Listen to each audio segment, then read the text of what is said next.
ஆகையால் நீங்கள் புறப்பட்டு போய் சகல ஜாதிகளையும் சீசராக்கி பிதா குமாரன் பரிசுத்தாவின் நாமத்திலே அவர்களுக்கு ஞானசானம் கொடுத்து நான் உங்களுக்கு கட்டளையிட்ட யாவையும் அவர்கள் கைக்கொள்ளும்படி அவர்களுக்கு உபதேசம் பண்ணுங்கள். இதோ உலகத்தின் முடிவு பரியந்தம் சகல நாட்களிலும் நான் உங்களுடனே கூட இருக்கிறேன் என்றார். ஆமென்.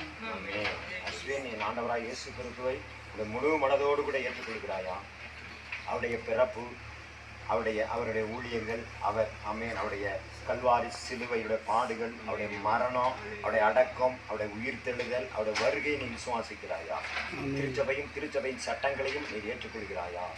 ஆமென். சோதரம், நீ இந்த நாளிலே உன்னுடைய பாவத்திலிருந்து தேவன் விடுவித்தார் என்று சொல்லி நான் மனம் திரும்பி ஆண்டவராய் இயேசு கிறிஸ்துவை ஏற்றுக்கொண்டேன்னு சொல்லி விசுவாசிக்கிறாயா?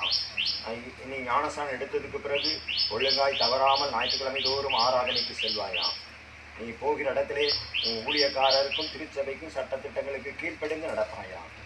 அம்மேன். உன்னுடைய வருமானங்களிலே சோதரம் கர்த்தருக்கு என்று சொல்லி ஒரு பங்கை கொடுத்து அதன் மூலமாக ஊழியத்தை தாங்கி ஆசீர்வதிப்பாயா?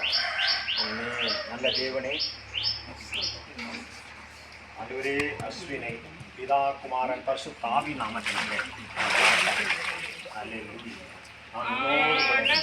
உனக்கு செய்யும் காரியம் பயங்கரமாக இருந்துச்சு. சொல்லப்பட்ட பிரகாரமாக பயங்கரமான காரியங்களை செய்யலாம். நாமத்துக்கு